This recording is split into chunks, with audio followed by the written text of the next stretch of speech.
Puddles. Gary Puddles?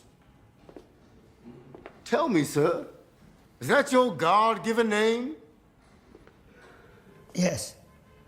Really? Really? Your last name is Puddles?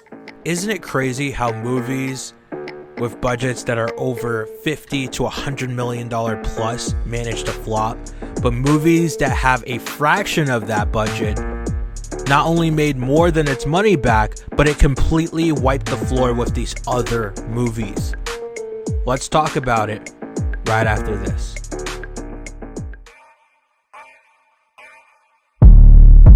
What it mean to be the best? Riding folks, feeling unimpressed, make me reminisce. Throwing bows, bend the corner, set my mind upon the goal.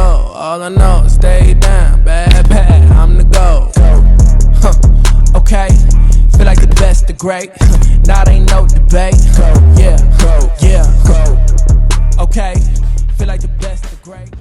The fact that today we can make movies with less technology than massive studio projects, it really puts into perspective how we don't need a high budget to make a competent film. So it makes me wonder, what is the point of a $50 to $100 million movie that's going to flop hard and have virtually no return on investment? One might wonder, what if they only had a portion of that film's budget? Let's take one of my favorite movies, Ex Machina. It was made in 2015 by Alex Garland, the same guy who made the 28 series movies, with a total combined budget of $15 million. And their visual effects budget was around half of its budget, $5 to $7 million. It was primarily shot on the Sony F65 with a GoPro Hero 3 camera.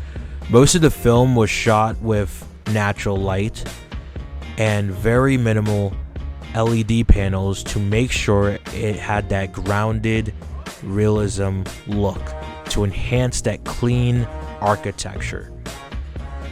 In fact, the majority of the film took place in the house. The visual effects team was done by a small team called Double Negative. Ava's robotic body in the movie was done by having Alicia wear a bodysuit and the visual effects team taking care of the post-editing workflow. And guess what? In 2016, it won Best Visual Effects at the Oscars. And the Oscar goes to Ex Machina, Andrew Whitehurst, Paul Norris, Mark Arlington, and Sarah Bennett. This is the first Oscar nomination for Andrew Whitehurst, Paul Norris, Mark Arlington, and Sarah Bennett, beating The Force Awakens and Mad Max Fury Road. Oh, I also forgot to mention, the movie made $37 million, and today it's considered one of A24's cult classic. There are countless examples of movies that had incredibly small budgets that performed very well. And I think that Hollywood has to go back into the mid-budget movie range. If you guys haven't seen Ex Machina, you got to see it. It's basically about this young programmer who gets selected to spend a week at a private estate of this reclusive tech CEO. The place is remote, sleek, and a little unsettling from the jump. Turns out the whole reason that he's actually there is to interact with this AI the CEO has been working on. I'm sure we can all relate to this with, all the AI stuff.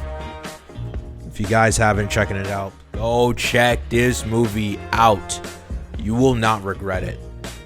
But that's really it. It's a very simple concept that they constructed together. It's a very simple concept that they actually wrote, and this movie is probably one of the movies that I actually think about all the time.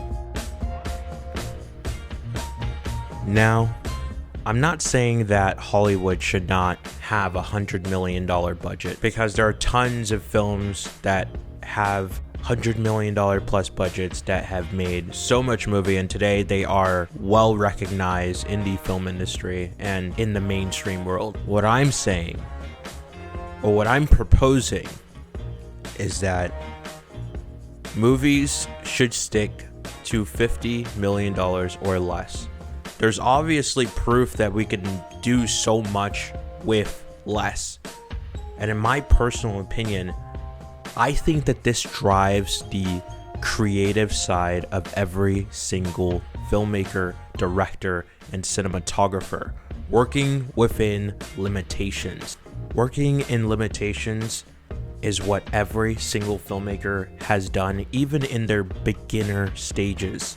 And their proof of concepts, or microfilms or short films, have done them justice. Like the greats Spike Lee, Christopher Nolan, Quentin Tarantino, and yes, so much more, so much more. Movies that are forgettable, movies where the story structure is boring or you're not going to remember. I usually call those types of movies throwaway movies, because after you're done watching them, after you're done watching these movies, your brain throws them away. You retain no type of information, nothing that can, literally nothing that makes you think deeply about your life. And I think a good film with a great story does that. It should do that. It should make you think and contemplate about your life. It should be somewhat life-changing, or at least the bare minimum eye-opening. And until movies do that with a $50 million budget, they don't deserve a $100 million budget plus. Why would I throw in the towel? I just got in my bag. I don't make no mistakes. I'm coming for mine, and there ain't no one taking my place. Listen, I've taken some L's. Yeah, that means I lived and I learned. Now I got some money to burn. Why would I throw in the towel? I just got in my bag. I don't make no mistakes. I'm coming for mine, and there ain't no one taking my place. Listen, I've taken some L's. That means I lived and I learned. Now I got some money to burn. Why would I throw in the towel? I just got in my bag. Slow the stars, what they calling out? I don't know what they talking about. Scoop saying back in Rio, went 3-0, he immortal now. Look at him, I see a lot of eye. A little sluggish.